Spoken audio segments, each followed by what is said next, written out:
All right, hey everyone, welcome back to The Writer's Lens. This is Josh JCL Felto, and I am joined by a very special guest today, a gentleman by the name of David Ramos. We Yes, talk. sir. Say hello again, David. Hello.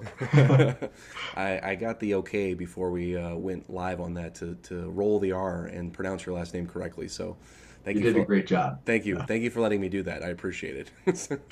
It's just one of those last names, man. You just gotta do it. Not like Felto where it's kind of boring. So anyway, so Can't roll the F. no, you can't, and the T is silent at the end, and everyone always messes it up. They're like Faltot, and you're like, no, it's French, and whatever. But Ramos is much more fun. Ramos, So, okay. thank you. So, so I did not bring David on just because I like saying his last name, but I brought David on to the Writer's Lens as David is a fellow creative. He's a fellow author. And he just so happens to be in the Cleveland area as well, which was kind of a cool thing that I learned about David prior to bringing him on here. But David and I, we got connected via social media, really. A few folks that I'm in some circles with creatively found your work online, thought it was pretty cool. They said, hey, Josh, you should reach out to this guy, or he should reach out to you. In fact, I think you actually reached out to me, Hmm. is Yep. how it went first. So yeah, so we just kind of connected, and I was reading some of your stuff on your webpage, which was really cool as well. But I'm not going to give away too much because I want you to tell a little bit of your story and what you write and who you are. So, what is your story, Mr. Ramos? Would you like to? Awesome. Well, thank you so much. Yeah, just thank you again, Josh, for having me on this show. I'm just really excited for what you're doing and the fact that you're in Cleveland too. Like, it's encouraging to see people like this kind of in the same area. Mhm. So again, my name is David Ramos, and I am a Christian author. Now, kind of my backstory, I've been writing for a very long time. I started in elementary and high school, just kind of throwing some stories together, like fan fiction and whatnot, just kind of playing around with my voice. I was a big video gamer, so I like to turn that into stories.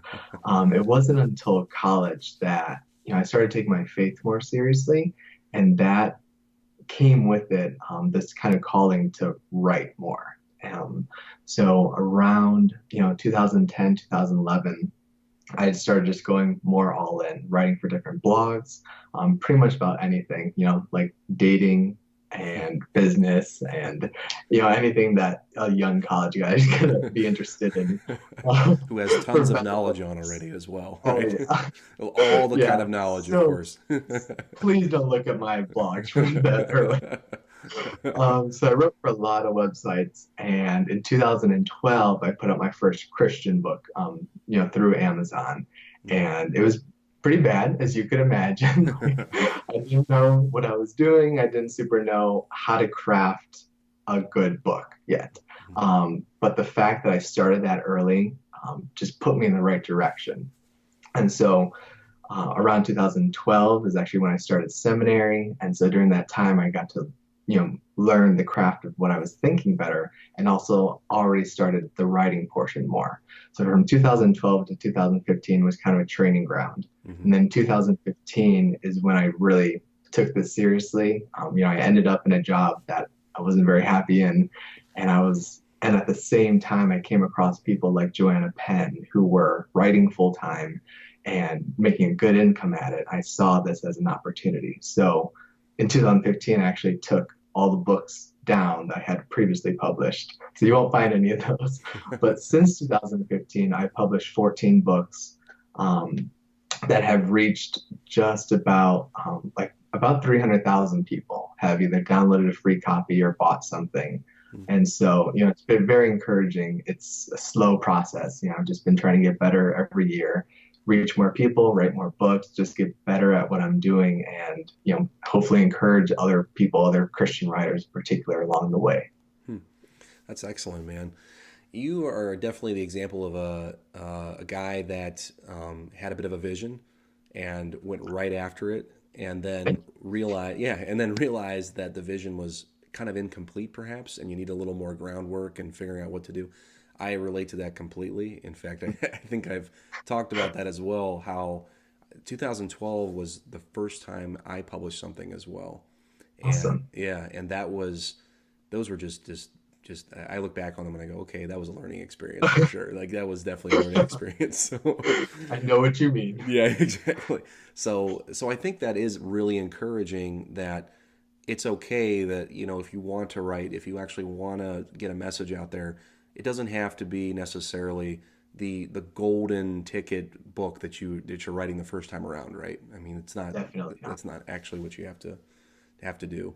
Yeah, I think like anything, I think your first, like you don't go into a cooking class and expect to cook as good as the chef. Mhm. My wife and I did a cooking class a few months back, and our plate, while it was very good to eat, it was not very pretty to look at. And like the same thing with the book, like your taste, Malcolm Gladwell talks about this. Mhm. Your taste for what is good Mhm. is higher than what you're able to produce initially. Hmm. And so you're going to create things knowing what you want to create, and then you're going to see the finished product and be like, that's not what I was aiming for. But it takes time. You got to keep your standard high and keep your patience, Yeah. just as high because it's going to take time to get there, but you will get there. I think my writing definitely compared to what it was 6, 7 years ago is miles ahead. I Mhm. think it still has miles to go, but Mhm. That's yeah. that's really good, man. I mean, Gladwell's a good one. He's a good read as far as just a lot of insight. I think Mhm. into things like that. That's a really good reference. Um, as far as other influences then that you've had, perhaps like over the course of your writing life or your reading life, always what we're reading ends up being a little bit of what we end up putting out, right? I mean, Exactly. we take something in and then we kind of churn it around inside of ourselves, and there's filters there, of course, and then we eventually go, something comes out of there. So, who for you then has been a big influence as far as your writing style or even what you like to read? Definitely. I think that's a great question because I think it kind of falls into two categories. So I have, Christian and, quote unquote theological influences that are like C.S. Lewis, Hmm. John Piper, Joyce Meyer, Walter Brueggemann.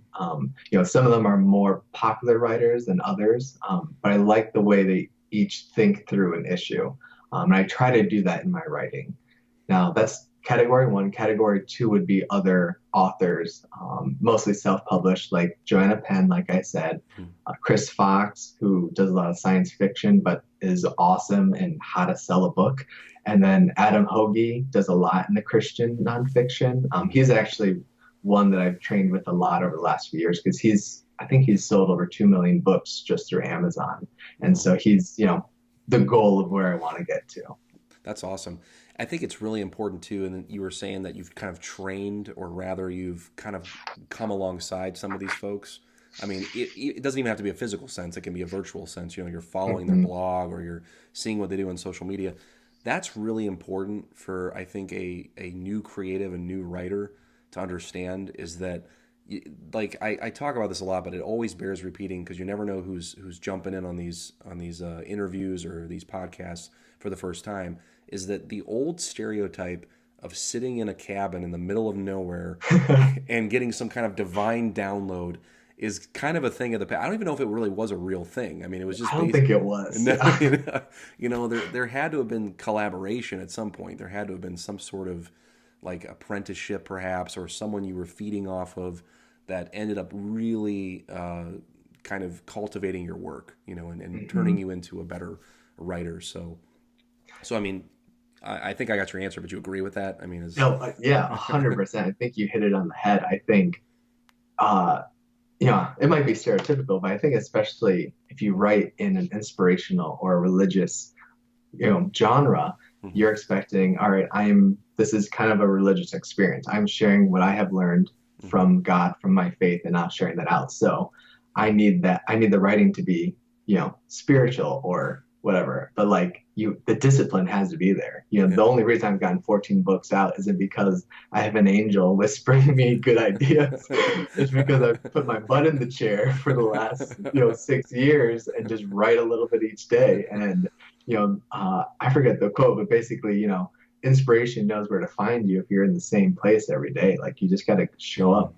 Mm. Um, and then with that, when we're talking about, then the influences, my hope is that the people listening didn't recognize at least one of those names, because the best thing about self-publishing is that you don't need a huge following to be successful at this. You don't need to sell 1 million books to do this full time, or to have 100,000 Instagram followers. Like, you can have a pretty small, intense community and create what you love and find people who love what you write, and that's enough. Like, that's more than enough in this age. Mm-hmm. Yeah, because that's also kind of one of the big myths, I think, about writing books, and I think just being a writer in general, is that you've kind of made it when newspapers are talking about you, or your book turns into a movie. I mean, I can't tell you how many times when I was first just kind of wet behind the ears, totally green, telling people I wrote a book, and it's like I'm telling my coworkers, I'm telling my aunts, or whatever. And almost every time I would tell somebody who had no clue about just how publishing worked. I mean, granted, I really didn't know how publishing worked that well either then in those days, but almost always it would be, all right, so when's the movie deal? Or are you going to do a TV show? Or are you going to do all these other things? And you just go, no, like that's like I'm not even thinking that way at all. Like I'm just trying to sell some books right now. That's all, Exactly. That's really all I'm really interested in. So, yeah, creating kind of these small clusters is something that a lot of kind of aspiring self-published authors are doing, because you and I are both self-published, so you're able to do that with your own platform and have a lot more control that way. So do you find that to be a lot more attractive since you've been doing this for so long? Absolutely. I feel like you can speak to this too. You just have more control over the process. Like, you have control over the kind of people you want to work with, over the audience you want to build, over the things you want to say, and that's very attractive. I mean, maybe we're just control freaks, and that's why.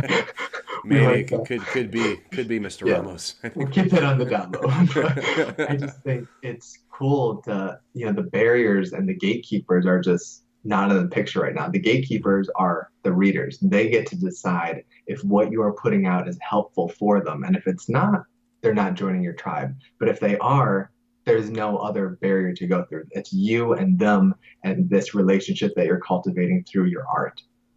That's really good. That's good. So, considering that we like to be control freaks, and since you brought that up, since there is a lot more control, there's also kind of the other side of the coin of this, which is the feeling of I'm on an island and I'm doing all this myself. I'm trying to build a platform. I'm trying to get people interested in what I do. So what have you been able to do in terms of website and social media space? I mean, I know there's ways that we can outsource these things. I mean, I've kind of done them myself. I've hired on graphic artists. I've done people that, are known people that do my logo and things like that. So is it something that you've been doing all by yourself? I mean, have you, like I said, outsourced some stuff, or are you just that talented or a control freak that you have everything under button? So this is a both and. I've been doing this for a little while now. And so when I first started out, I made all the covers, I did all the design on my website. I did more than I should have. I think that's true for a lot of creators starting out. You have $0 put towards this, and your books are making no money. So you just do what you can. Right. If you go to my Amazon page, a lot of my covers are the second or third iterations.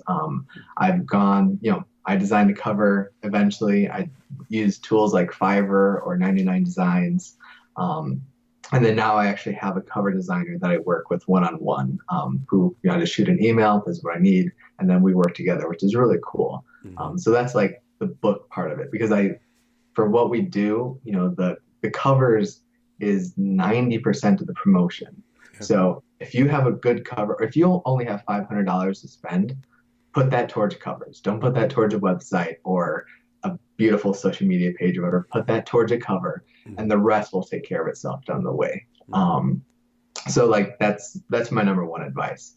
Now for like the website and social, I am on Squarespace. I think it's a super user-friendly tool that can look really good for cheap. I think the website costs $100 a year. And it's pretty hard to make it look not good. Good design is basically less. So if you think, I have to add 100 things on here so everyone knows everything about me, please don't do that. For one, especially other new author, like just please don't do that. You know, put a picture maybe of yourself, a paragraph about who you are, and a picture of your book. We don't need to know 17,000 things about your great aunt and how that influenced all your work. But that's what people do. That's what people end up doing. I know. It's like, you treat it like it's your Facebook page. You have to put every single thing out there. Excuse me. But the reality is, like, why is this person coming to your page? They're coming there because maybe there was a hook somewhere, or they heard about you from someone else who read your stuff. They thought it was cool. So what's their first impression going to be like? Like Exactly. what are they looking for when they come to your website? They don't really care about all that other stuff. Like maybe you had a hermit crab when you were 8, or something like that Oh no gosh. one's going to care about. So Yeah. We could talk about the things we've seen all day long. yeah, Like, exactly. yeah. Yeah, But so that you was from kind my of website. oh, David. that was the blog post I read. Yeah, Yeah. yeah. Yes, it was. Oh dear. My No, but poor Herbert. that hits on like this I guess it's a philosophy of how to do well online. People, think of people online because we're people online too. Think of them as kind of like a second grader. They Mhm. need very clear direction. So if they go to your website, what's the one thing you want them to do? Do you want them to click? Do you want them to enter an email? Do you want them to buy a book?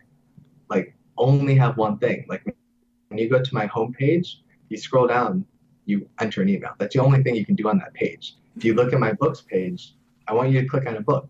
There's no paragraphs describing them or anything. I just have a picture of the book, and they're clickable. Like, really simple is effective. My website, I use like Amazon affiliate links and so on, and that's a little like more complex stuff that people can get into. But I can see that, maybe 25% of my traffic comes from Facebook. The rest comes from search terms. And of the people who come to my website, 30 to 40% of them are going to click on a book. And then about 10 to 20% of them are going to buy a book. That's my goal.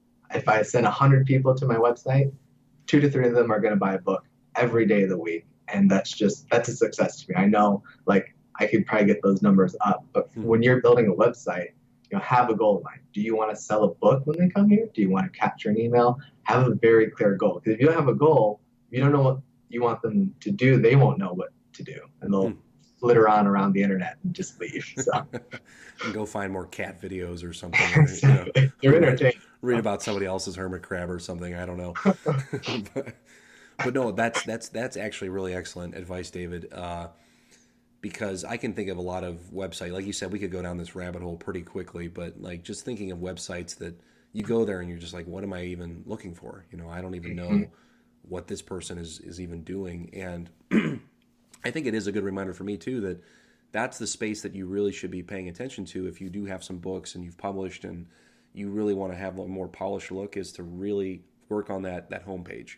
Really work on that page where you want to be funneling people back, because it's nice to have Facebook and Instagram and Twitter, but that really shouldn't be like your go-to station, right? For getting people to For know about most you. people. I mean, like, it's like, we can talk about promotions if you want to later, but the best promotions are genre specific. So like, if you write fitness and you want everyone to look at your Instagram because you have a rockin' bod and your rockin' bod sells books to how to get that, that makes sense. Instagram shouldn't be your thing.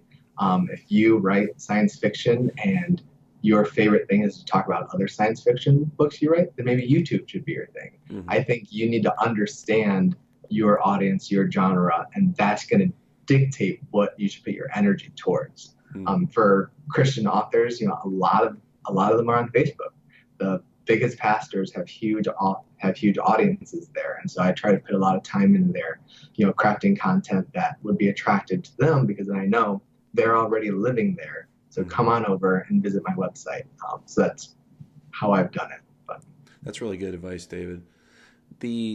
Now, since you're almost like transitioning for me with all these questions, so this is really good, because I wanted to ask you, because when someone hears maybe the phrase Christian author, and there can be maybe static around that. There can almost be like, okay, like what is it then that you write about as a Christian? I mean, are you a Christian who's writing, or are you writing about specifically, Christian topics, theology, etc., things like that? So That's my first question, like things that you're writing about currently, and then I'll get you the Cool. second half next. So, Okay, then that's a great question. Now, when I talk about Christian author, I mean specifically, I am writing Christian content. So I'm writing, I don't like to use the word theological, but that's what it is because it's usually intimidating to people. mm-hmm. But that's what I'm doing. I'm trying to take complex ideas and boil them down. So, like when I got really excited about the book of Genesis, I didn't go and write a theological manifesto of what it means and all that. I went and I wrote a story about Abraham and how that person communicated the truths I wanted to share. And then, that led to writing about his Jacob and then Joseph, and that covered, 3/4 of the book of Genesis. And I got my ideas out there. So I have written in other genres and other things, but that's my focus. And that's what I love to write because, as we talk about, if you have something to say, it's easy to write a book. Yes. Like, because then, yeah, because I think so much writing block comes from you're trying to do something or trying to be something that you're not or share something that isn't true to who you are. So if you have something to say, just to get the word out, because that's the hardest part. That's 90% of the battle. Oh, But yep, so that's what I mean. cool. That's awesome. So in that regard, since you are writing Christian content, and you even said it best when you were like, I don't like using the term theological as a term to describe it because that does tend to make people go, whoa, okay, who's this guy? Is he have a PhD in like theology or is he one of those brains from Harvard or Oxford Right. or whatever? So is there kind of an added pressure with writing in this space? Because I mean, I follow a lot of Christian authors myself, and you could read a take on Genesis from one author who's super well known, and you could read a different take from another author who's also very well known. And so, is there a bit of pressure that comes with writing about this kind of thing, or how would you? Absolutely. Yeah. So I mean, and it's kind of like that old saying that you don't talk about politics or religion at the dinner table. Right. So I mean, the internet is just a giant dinner table. So if you're going to write about something controversial, you're going to get pushed back. I remember I share this story a lot. It's one of my favorites because it was right after I published, my first quote unquote good book in 2015, and I got this 3,000 word negative review that she also took the time to find my personal email and email it to me, right? It was like that book is only like 20,000 words. Like she took like at least 2 hours to write about every single thing I did wrong in that book. Every piece of theology I got wrong, every like grammatical error, like she destroyed me. And I was like, what in the world? So I sent her like a 1 sentence thank you email. I never heard from her again. But like if you're out there right now listening, David wants another reply. Yeah, I hope you like my books now. This is the redemption story. Yeah. But like, yeah, that is going to happen. I mean, like that one I can laugh at now because it's been years, but like the little things, sting, or someone writes, just like horrible things about what I believe or things. And yeah, like there's added pressure. But I think about like if there's that strong of a negative reaction to your book, then there's also someone having that strong of a positive reaction. And so over the years, I've printed out the positive emails I've gotten because I have gotten more of those than the negative. And some of them are just incredible. Like these are probably the highlight reel.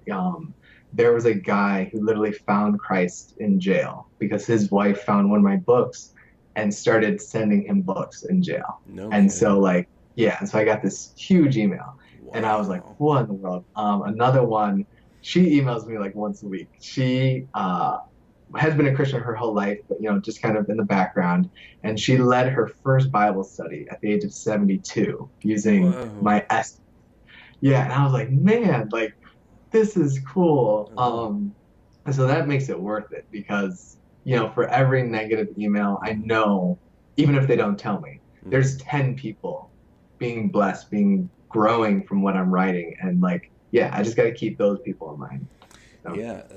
Yeah, man, those are some really cool stories. And that's, it's interesting because you're almost a case study for the betrayal principle. Mm, Writing for the 80% that actually want to hear from you, as opposed to maybe the 20, or in your case, the one who accounted for 20% perhaps of the exactly. Yeah. negativity. But it's also interesting too because it's like, uh, or is it portrayal? I think it's I think I totally Oh, botched that. Pareto. Pareto, Pareto. yeah, I think I totally Yeah. botched that, but, Close enough. Close enough. close enough. But okay, yeah, the Pareto. Yeah, the interesting thing is though, as a Christian author, even if you do have like an 80 percentile that are listening to you and they think that you're good and whatnot, is there the possibility you still could be off as far as like your theological, Oh yeah. I inclinations? I mean, mean, that's the like thing, like, right? like the one of the reasons I took all my books from 2012 to 2015 down is because the theology was bad. Like, it just wasn't good.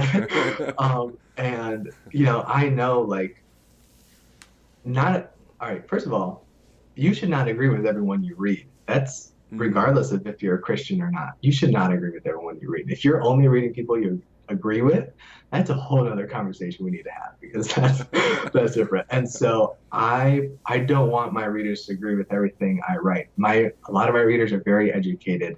They know the Bible. They have been to school or seminary or some training. And so I want the pushback. I want them to be like, that doesn't sound right. Or mm, have you thought about it like this? hmm, And then because I know that's going to make my writing better and my theology better, I know that 10 years down the road, I might look at some of the stuff I've written now and in the past and be like, I don't know if I can stand by that now. But hmm. I think that's important. I think, we're talking about this in the Christians here, but even as a writer, you should look back and be like, I'm way better than I was Oh 10 yeah. years ago. Or I don't think the same way I did. And like that is the best testament to that you are doing the right things if you are growing and if you are disagreeing with your old self. I really hope I believe different things 10 years from now than I do today. Hmm. I just think they're clear. I'm hoping they're going to have more of a foundation.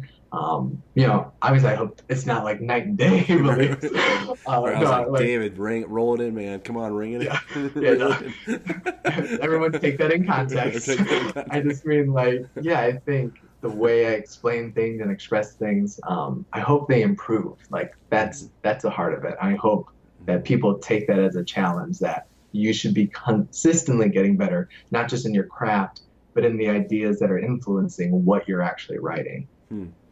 That's good, man. That's good. Yeah, the idea of just reading one source.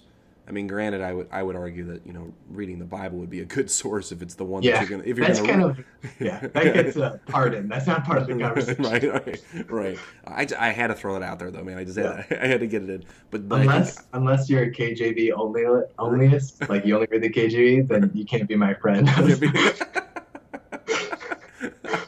We can have a discussion about that too if you want. We can have a discussion about all the different versions and of Yes. their.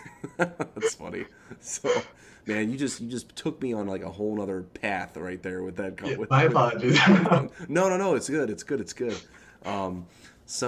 But yeah, where was I going with that? Oh, so yeah. But as far as not reading, or rather, not reading the same person or the same source over and over again, but still kind of seeing where this writer's taken you. I think that's really interesting because uh, I still think some of the perception we have when it comes to just fiction writers, as Hmm. opposed to like these kinds of topics, when you're writing about theology and you're writing in a nonfiction sense, you think of fiction writers as being like guys that or gals who just hone the craft around it as far as the style and structure that they do. And Hmm. as an audience, you expect this over and over and over again. And you expect the style, you expect to be wowed, but you expect the Hmm. style at least to be improving in some sense. But what you're saying is interesting in that you want to grow in your walk, you want to grow in your understandings, you want to grow as far as maybe God put this on your heart now you're going to talk about these things. You're going to kind Hmm. of leave this other part behind. You're going to go over here and explore what maybe what God tells you to do here. And that's kind of more where I see like you saying, I hope I may disagree with myself as I did before, because now I have a different perspective. I have a Hmm. different perspective over here. So I was Yeah, just I think.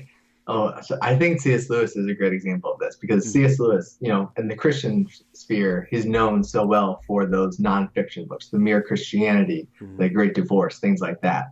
But he also has a fiction trilogy, Yeah. and he also has the Narnia, what, 7 books, is it? Yeah. And so, like, he took his writing in different paths depending on where he was in life and what he wanted to communicate. And I think, genre hopping is a really cool way to develop. I am not confident enough there to jump into fiction. It's definitely one of my like long term goals there because I think, uh, yeah, the power of story can do something that nonfiction cannot.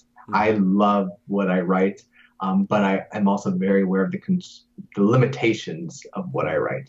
And so, like, you being a science fiction and other authors like nonfiction, because you have things like this, um, like you just have this room to flex muscles and creativity that maybe others don't Mm-hmm. have. So, like, yeah, genre hopping is cool, but Yeah. No, that's that's good. I like that you're using a very physical flex the muscles idea behind my work, which reminds me I do need to get back to the gym. it's January. It's a good time to Yeah, do it it. is. It's a great time. I could be one of those stereotypes that just walks into a gym and I got to do this thing. Why? Because I'm writing too much and I'm sitting around and Holding a piece of pizza. right, exactly. Um, but yeah, no, that's true. Yeah, the power of story. I mean, it's the whole reason why this podcast was even birthed, which I think you and I had kind of talked about before we even got on here to talk or speak with one another. Is that storytelling? I mean, even the biblical narrative as it stands, it's told in story format Exactly. as opposed to, well, I mean, a lot of the New Testament is written in letters, so that's a little bit different. But the story, the narrative, I mean, there's the full macro version of it, and then there's the tiny ones in between. Hmm. And I think when it comes to especially belief and just the witnessing, that just the power that the Bible has, people are reading it from a context of I understand the story first. I may not get all the deep themes yet, but those are Hmm. what's speaking to me, and then everything else kind of follows after. It's like Exactly. like I'm immersed in the story. I'm learning about Jacob and Esau and things like that. So sorry, Yeah. I get a little bit No, this excited. is good. Well, Yeah. I think this is kind of one of the genesis of my writing was that, you know, I help with preschool at church. I've been doing it for, about 7 years now. Mhm. And kids love church because they get to go and hear a story. And then Yes. you got to like drag adults in by the ear because most of the time they got to go listen to a 30 to 40 minute theological Hmm. dissertation. Like, here's why grace is important to your life. And they're like, oh gosh, like, Yeah. let me play on my phone. Yeah. I'm gonna get For beat up. most people, I'm gonna get beat up again this Sunday. Why? It's like, exactly. But like, the story, like, you can learn those same topics through the stories. That's what Jesus did. mhm, He didn't write a giant theological tome when he came. He went around and told stories. mhm, And we might be like, oh, that's just the context he was in. Like, no, I think he did that for a reason that's mhm, more timeless than we would say. Like, yeah, mhm. if like, yeah, this goes to nonfiction authors regardless of what genre you're in. Like, if you are one of those people who have an idea that you want to communicate, I think like John Gordon is a good one. He's writes these really good business ideas, but he doesn't write business books. He writes motivational short parables. Hmm. So everyone knows the energy bus because it's a fun story about this bus with people and everything. But then you think through it, you're like, oh, okay, these are like really good business principles and ideas that I can apply to my own discipline and my life and so on. And like, Mhm. same thing, just going back, the power of story can communicate anything you want it to communicate. It doesn't just have to be for entertainment. Yeah. Oh, that's really good, man. Yeah. There's you totally like are making me want to go down this path right now, but we're gonna stay as focused as I Okay. can. It's- I like this. yeah, Tangents are fun. tangents are fun, man. I mean, that's good stories will give you a good twist every now and again. So this Exactly. conversation's heading that same direction. So as far as we were kind of touching on a little bit. I wanted to ask you about like what you see out in the market space of like what sets writers apart from one another. Like what are the things that actually like good writers. I mean, we've been talking about website and social media presence, and we've been talking a little bit about promotion and whatnot. But as far as like you've grown as a writer, I've grown as a writer. since the days I started doing this. But what is it that you see kind of sets people apart from where they're starting to gain some traction, as opposed to folks that just kind of stay stagnant and they're not Mhm. really going anywhere? Um, so it comes down to two words, authenticity and consistency. Hmm. And I know you know, those are throwaway words because people use them all the time, but like when you really think about what they are, like authenticity means you're writing something that is honest. You're writing something about that you believe or a story that excites you.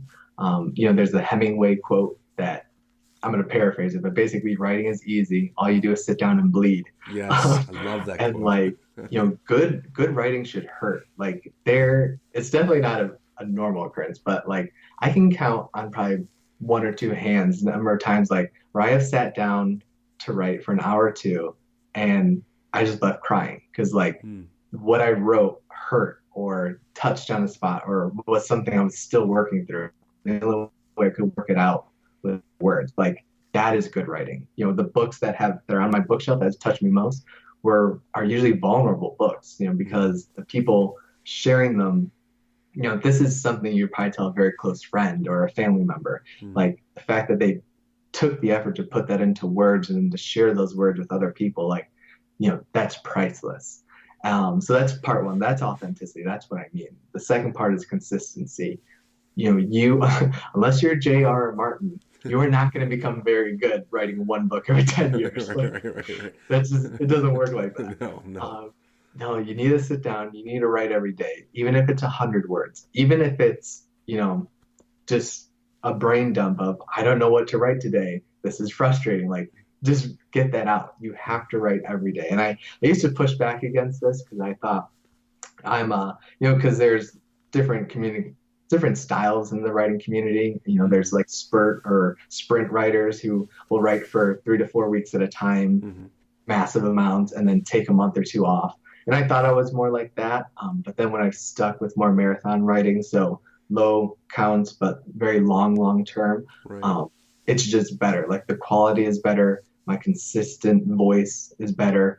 And so you just have to commit to that. And like writing is a long game. Yeah. In the gym I go to, they have this phrase that they call out when they see the pain on our faces and all that.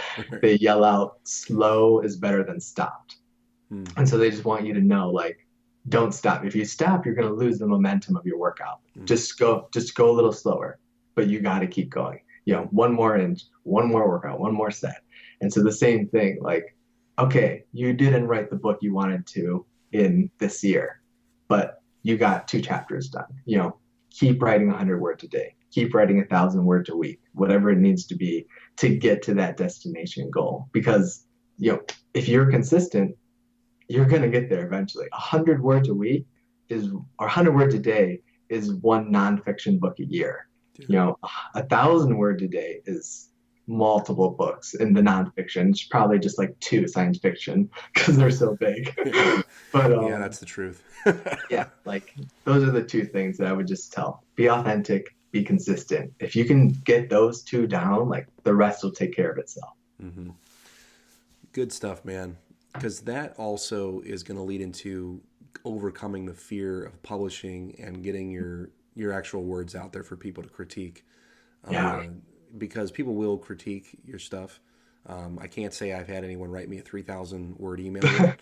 it'll I'm come. Yeah, I'm waiting for it, or maybe I'm just that good, David. Maybe You I'm just, could be. I could be, with all humility, I could be. You're gonna get an email like in the next Oh, week. I know. I mean, once my second book comes out, I'm gonna get some scathing email from somebody who's gonna be like, you know what? I read your first one, and this second one, garbage. And here's all the Garbage. reasons why. All your science is wrong. All the science is wrong. There's no way they could have gravity there or something. I'm just gonna get lambasted. It's Yeah. funny.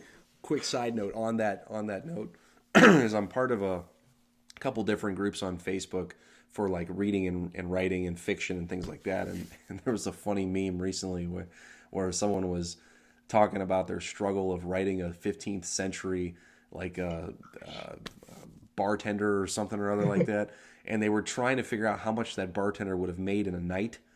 and they Mm. were so like just stuck on the idea, and then they went, but on the other side of things, if I'm reading another story, I don't care, like I just, I could be reading 10th century stuff, and the person could have a car, and I'm like, whatever, it's a fun story. And it's like, as the author Oh though, gosh, yeah, as the author though, you're laughing because you understand this. As the I author do. though, you're just going, man, I gotta nail this, because I know there's Hmm. going to be somebody out there that's going to be like looking for that one thing that they can just zero Dude, in on and say, hey, it's this is incorrect. This is yeah, not factual. So it's so true. Like when I'm writing things that are like a little bit more precise, like I hmm will pull out 3 or 4 commentaries and spend an hour making sure that sentence is correct. yeah, Because I know, like, especially for like theological writing, if I say as much as instead of like totally, like, oh gosh, you have completely destroyed the idea. Like, you're a heretic, you're going to hell because you got, like, oh gosh, I just, no. No. Although it is easy to get in that tunnel vision, though. I mean, it is easy to get stuck in that. I mean, especially if you're not reading new material, if you're not engaging, perhaps in breathing in, breathing out. It's one of those good mantras of reading and writing. You got to breathe in so you can breathe out, and see what's in there and whatnot. So that's really good. Um, where are we going on this last one? I was talking to you about. Oh, okay. So the fears of publishing and getting your words out there. Is it easier now? Farther down the road? yeah, I Further? mean, Yeah. if maybe I just care less because, It's always a uh, possibility, I guess. I mean, it's easier for me now because I believe more in what I have to say. I think that's progress I've made. I know, I think when I first started, I was still new in a lot of different ways. And I think I wrote in a way that I wanted to make other people believe what I believe. Mm-hmm. Um, and I don't necessarily think that's the best way to do it. I think now I write to share what I believe. Mm-hmm. And then I try to think of my writing more as an invitation. Like, here's what I'm seeing. This is where I'm at. This is what I'm understanding. This is where my journey has taken me. I'd love to know what you think about it. I'd love to know where you are in the journey. Have you seen this too? And I think that invitational nature has really like helped my audience be what it is. Because when I send out an email or I write a new book and I ask a question, like I'll get 100 people to answer me. That's I awesome. have a list that's only like 1,200 right now on my email list. Uh, So if you have an email list, like the percentage is pretty cool. Um, that but is. yeah, like I want to invite people in. And I think because I'm not trying to prove something as much, or I'm not trying to convince people Mm-hmm. as much, it's the bar is lower for me to Mm-hmm. share more because I'm not less personally invested. I don't know. But does that kind of explain? Yeah, that totally does, and it's an interesting dynamic though, because you're saying I'm not trying to prove anything, but you're also writing about theological, like, deep things, which I Hmm. think people tend to, whenever they're reading it, they go, okay, what's this guy trying to convince me of? Is Hmm. there something he's trying to, is there wool over my eyes that he's trying to just totally torch it off, or something, Yeah. something like that. But if you're, I think that you have the right mindset behind it. The spirit behind it is, look, I'm not trying to just, you know, destroy everybody with my words necessarily, but I'm being honest at least about it. I'm being honest about where I'm at and where I'm trying to, find the voice or the message in it. So I think that's really good advice, David. So, Thanks. One of my things, like I tell everyone, especially new writers, if they ask me like, what's the one thing I can do to improve my writing? mm-hmm, It's to pick one person that you're writing to. So mm-hmm, depending on what I'm writing, I like to, look at a picture of my best friend who lives out in Kansas, mm-hmm, or a picture of my wife, or a picture of my little brother, and that's who I'm writing to. If I'm explaining this complicated concept, how would I explain it to them? And like, I'm not going to yell at them. I'm not going to try to convince them. I'm just going to be like, hey, like, this is someone I love. This is someone I have a relationship with. And I think this thing that I know or this thing that I learned is going to be important for them. mm-hmm, And that's what I'm writing today. And it just makes it easier because it's, as corny as it's going to sound, it's an act of love. It is me trying to do something I find important and trying to help someone who is important to me. Hmm. And I'm hoping that that's what my readers get, that when they read my books, they're like, okay, he actually cares. He doesn't care that I bought a $3 book or $10 book. He cares that the concept in this is going to help me, A, know the Bible better, or A, live differently, or B, just feel better about XYZ. Like, I want that to be the goal. I want them to take away a good feeling. Mm-hmm. That's good, man. That's good. That's a good place to be in. Again, just coming back to your mindset about it, and that's something I think you obviously have learned over time. I mean, that you didn't like just immediately jump out in 2012 and say, "This is how I want my readers to feel." This is No actually, way. yeah. So I bring that up not obviously to like call you to the carpet, but I bring it up because people need to understand that, like you said, it is a long game. It's not this. I have every, chip stacked. I have every duck in a row or whatever you want to say out of the gates on the first try, so Yep. the inspiration is that you got to play the long game. You got to play the long game. That Exactly. you will learn as you go, basically.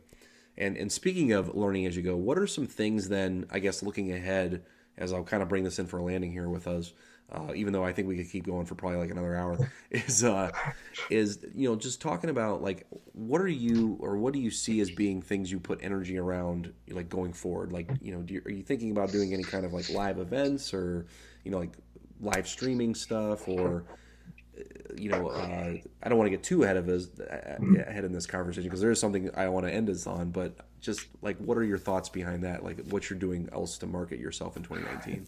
Yeah. So this is a great question because I'm doing a lot of things. So, All right. let me just reiterate. I think the best promotions are genre specific. So I'm going to say some things that I think are non-genre specific, first of all, and then I'll talk about what's genre specific. Mm-hmm. Non-genre specific, you should be working towards landing a book club because those are great. You should learn how to work with Amazon ads. Even if you have a couple books out, just get familiar with how to get your book in front of more people. That's the game. And writing in series. People love to read things that have a continuation. Like at least once or twice a week, I will see a spike in sales because someone finished my first book and then bought 6 or 7 more the same day, which is super encouraging because you're like, oh, okay, I'm doing something right here. Now for my specific genre, I am definitely looking at live events. I haven't done them yet to any big degree other than like one-on-one stuff. For Christian nonfiction, I am going all into the YouVersion app.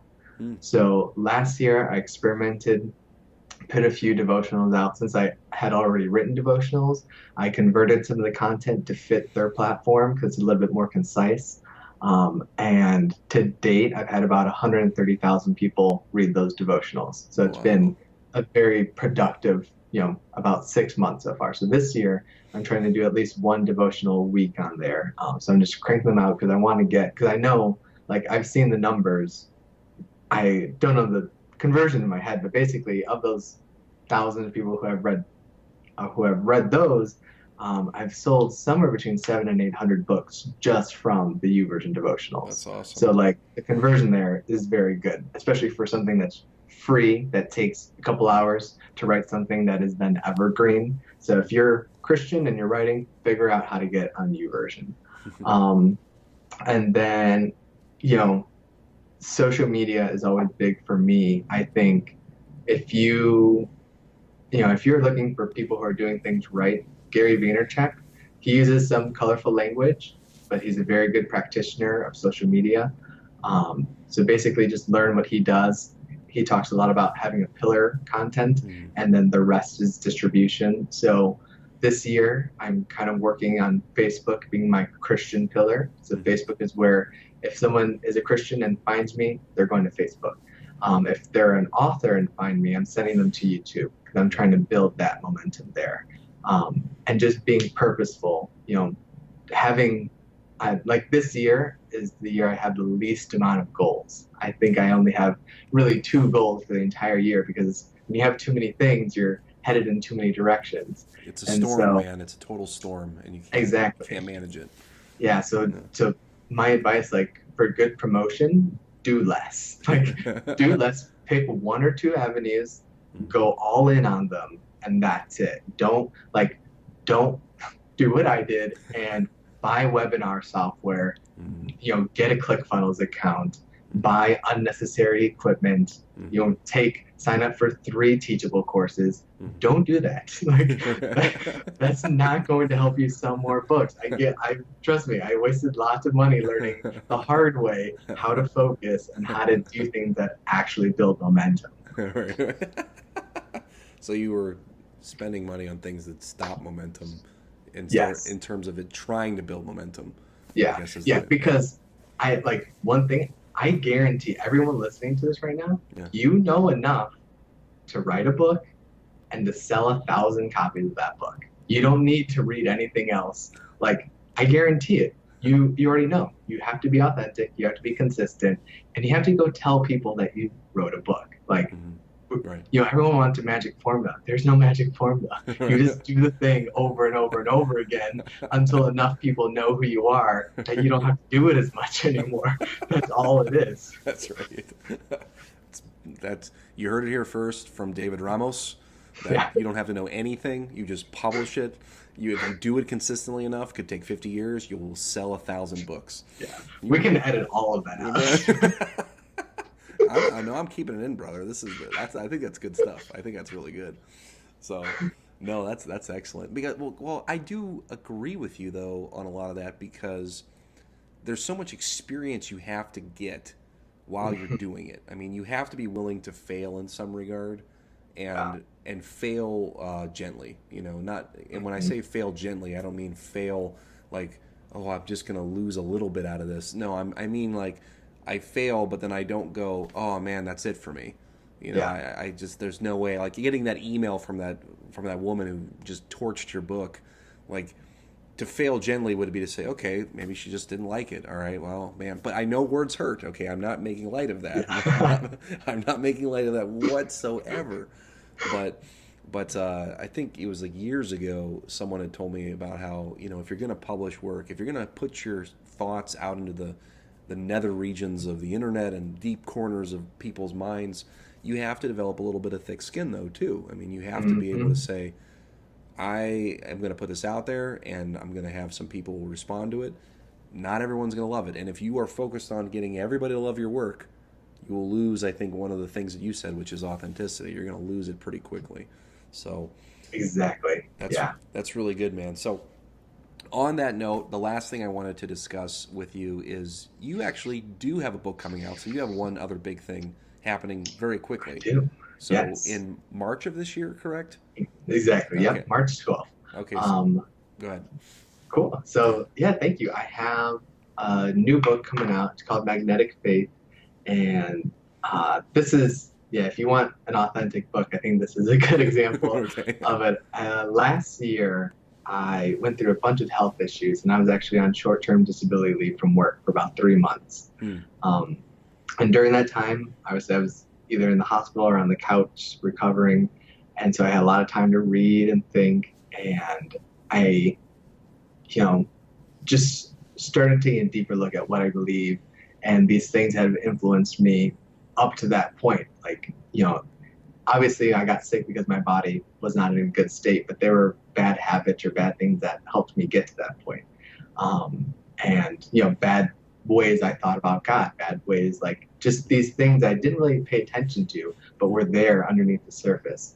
And so I started just scratching out ideas and seeing this theme come up that was kind of an echo of Colossians 3. Now, if I'm getting too preachy, you can stop me. But basically, what it came down to was that there's this triangle. There's this triangle of things that control you that Paul lays out pretty simply. Maybe not, he didn't call it a triangle, but there's these things that are biblical that can be found in like non-religious literature too. And if you just get a hold of these things, it's going to improve your life. And so I just put all this down. I was like, man, this is where I'm at. This is what I need to write because this is my truth right now. And so over the last 6 months, I wrote the book pretty quickly because it was something I knew I had to say. And the first, beta readers and whatever have been pretty crazy about it. Like that's how I found you, is when I was sharing it with some other audiences and they were like, this is good. Like you should show it to more people, which is encouraging.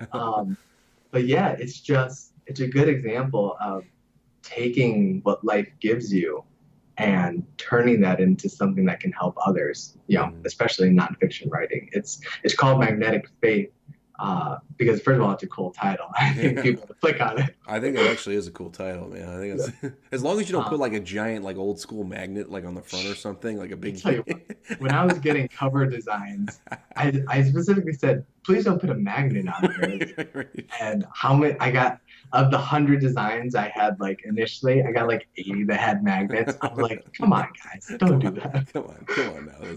Let's be a Yeah, little more creative here. Like it's just, exactly. Yeah. But that's for my awesome. Christian audience, I think they're really gonna like the book because it's a book I wish I had 5 years ago. It's a book that is theologically rich, but for the reader, it's very accessible. This is a book I would give, my wife or my brother or my best friend, the people that I write to. And I know like it would be an authentic representation of where I'm at and something that would help them. And so I'm excited. It comes out March 12th. Right now it's available for pre-order for 99 cents because I just want to get it in as many hands as possible. That's awesome. Congratulations, man, on getting ahead of the game there and Thank you. having a launch date. Yeah, because that's another big to do about being a self publisher is that you have to create your own timelines in some Mm, sense. You have to create better or your worse. yeah, for better or for worse. I mean, I'm not going to go on the path of my missed one in 2018, but that is true. You have to button that down. I mean, you can't. You have to be able to say, okay, through the consistency of my own disciplines, I'm gonna make this thing happen. So I commend you, sir, for staying true to the path and just. I'm curious to see what Magnetic Faith holds. I know it's not going to have a magnet on the front of the cover, Nope. so that's a good. Better not. It better not. But I did want to ask you this real quick. Now, does your wife or like any of your friends read your stuff consistently, or no, not really? Well, I make my wife read everything because she is my first round editor before I send it so that I can Gotcha. make sure I get my money's worth out of the actual editor and everything. I gotcha. So for better or worse, she has to read all my stuff. You're like this Um, is part of the spousal agreement here. You're gonna have to read my stuff. That's awesome. and then I don't know how much my friends read my book, but I definitely hand them a book every time I Right. write a new one. So they might be doorstops, but they have my books. Hey man, that's kind of how it's turned into my life too with reading. I think what is it? You can't be a hero in your own hometown. Yeah. It's just the way that it goes. You got to be reaching out beyond your sphere of influence and figure out Yeah. how to do that. So just great stuff, David. Great stuff. So where can anyone go to find you, David Ramos, on the internet? Where can they go to find you and your book? I mean, you mentioned Amazon, but where else can they go to find you? Yeah, two places. So if you are a Christian and you're primarily interested in that stuff, I'd say go to my website. So it's ramosauthor.com, all one word. And when you subscribe, I have a couple free books and some cool tools. Yeah, it's a lot of free stuff now. I've been over the last like 3 years, I've just been making more things and giving it away for free, and it's at the point where I should probably figure out like how to limit it because if you subscribe, you get like 8 free things now. So take advantage of it while it lasts. Right. Okay. And then if you're a writer, go ahead and go to YouTube and just search David Ramos author. I've been doing a series on basically optimizing your Amazon page and optimizing what you're doing there. I just want to share the knowledge I have and maybe build a cool community on there because I think there's a lot of simple things you can do to turn a regular browser into someone who actually buys your book. Like simple Mm, little things you can do that'll help people like you and me. mm. Selling even one extra book a day is a big thing in the long term. It is, and it gives you that extra, kind of juice, or I like to say, wind in your sails, Exactly. is what it does for sure. So awesome, awesome. Well, David Ramos, this has been a quite enjoyable conversation. So I thank you so much for taking some time out of your day to talk with me here on the Writer's Lens. So I appreciate it, Yeah. man. And thank you, Josh. This is an awesome thing you're doing. I really appreciate it. I appreciate the books you're going to put out when you write that one this year That's or right. That is finish it. right. And for all of you listening, just thank you for listening and finding this because writing is probably the coolest thing you can do. It's as close to immortality as we can get on this side of Mhm. things. You put your soul into this paper book back, Mhm. and you put it out into the world. And Mhm. so, like, don't take that lightly. What you're doing is important, and it's Mhm. awesome. That's awesome. Good stuff. Straight from David Ramos. So thank you. Well done, well done. Well done, sir. Thanks again, David. Thank you. Bye.